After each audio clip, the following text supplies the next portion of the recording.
오늘은 학점은행제 장단점에 대해서 비교적 간단하게 한번 알아보려고 해요. 단점부터 한번 볼게요. 우리나라 대부분의 학생들은 대학교를 가려고 하죠. 왜일까요? 입시에 치여 사는 학생들도 진짜 많거든요. 저도 그랬었고. 근데 공부를 너무 못한다? 부모님이 그러시겠죠. 우리 아들 공부 말고 기술을 혹시 배워보는 건 어떨까라고 하는 분들도 있습니다. 맞아요. 기술이 나쁘다는 건 아니고 공부를 잘해야 대학을 갔을 때 그 효과가 훨씬 좋아지기 때문인데요. 왜 대학교를 갈 때 레벨이 왜 나니까요? 많이 알고 있죠. 학벌이라고 부르는 것들. 우리는 대학교를 가면은 두 가지를 얻어요. 하나는 학력, 4년제 아니면 2년제, 3년제라는 학력을 얻고, 그리고 하나는 졸업장. 졸업장을 다른 말로는 학벌이라고 부르는 거예요. 부모님들은 졸업장 어디라도 따와라 이렇게 많이 말씀을 하시잖아요. 근데 만약에 어디 가서 나 연세대 나왔어 하면은 사람들이 좀 부러움의 그 시선이 있죠.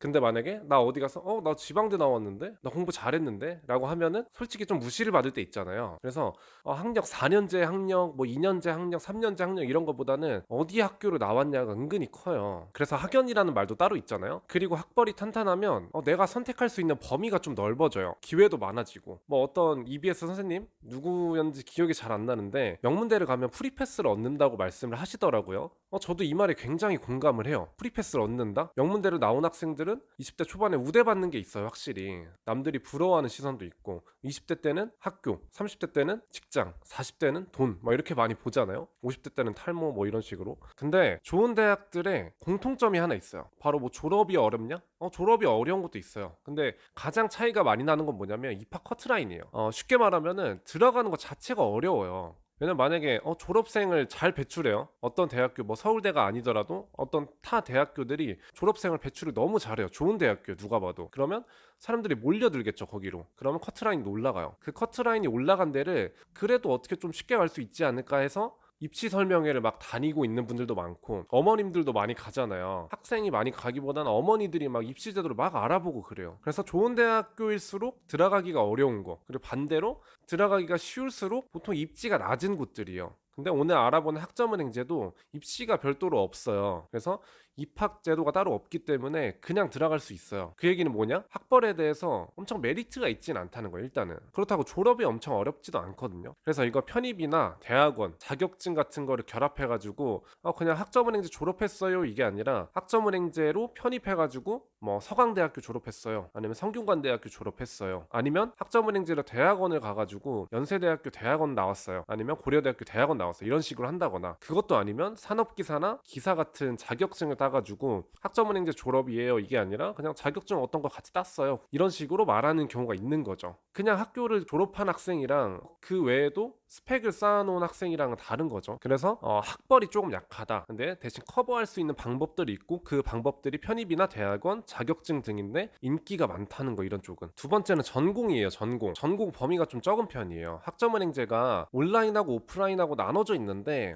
일단 오프라인 학점은행제 같은 경우는 일반 대학교처럼 비용이 좀 비싸요. 그리고 시간도 많이 들고. 근데 오프라인 평생교육원, 어디 대학교 이름이 붙어있는 평생교육원을 가고 싶다라고 하면은 저는 웬만하면은 일반 4년제 추천드리고 싶어요. 뭐 뒤에 평생교육원, 뭐 미래지식교육원 이렇게 붙는 거는 그렇게 추천드리고 싶진 않아요. 왜냐면 실제로 학교로 가서도 학교 수업에 뭔가 만족한다거나 학교 자체에 만족해서 그 학교에 대한 만족감이 높다? 이런 분들은 많이 없거든요. 보통은 편입하려고 많이 들어가요. 그래서 오프라인 평생교육원은 보통 편입생들이 많이 들어간다. 근데 문제는 뭐냐면 편입은 온라인으로 준비했을 때 효과가 더 좋다. 편입에 대해 알고 있으면 그냥 온라인으로 준비하면 시간이 더 많아서 편입 공부할 시간도 많고 실제로 합격률도 높고, 왜냐면 학교 학생들도 일반 대학교를 다니는 학생들도 자퇴해가지고 편입 공부를 학점은행제 병행하면서 하는 경우가 꽤 많아요. 그래서 오프라인을 간다? 특별한 목적이 있는 거 아니면 그렇게 막 추천드리고 싶진 않아요. 근데 제가 지금 같이 보고 있는 온라인 전공 같은 경우는 대신 전공이 좀 적어요. 그래서 편입을 할 거면 전공이 크게 상관없는데 편입을 할 게 아니다?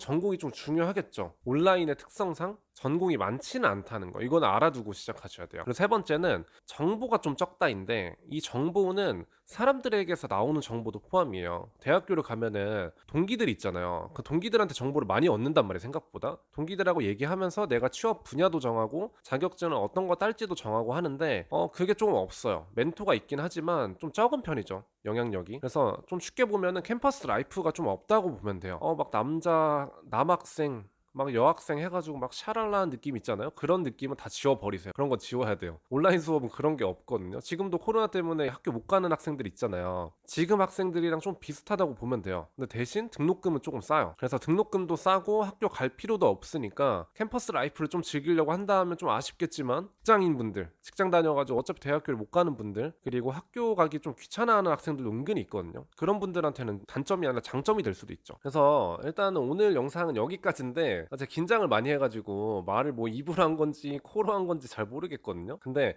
오늘 이제 알아본 내용들은 좀 간략하게 알아보려고 한 거니까 너무 막 세세하게 들어가서 뭐 아니 내 친구는 취업됐던데, 뭐 아니 나는 쓸모 없던데, 막 이런 얘기는 이런 거는 크게 생각하지 마시고 그냥 좀 참고용으로 좀 봐주세요.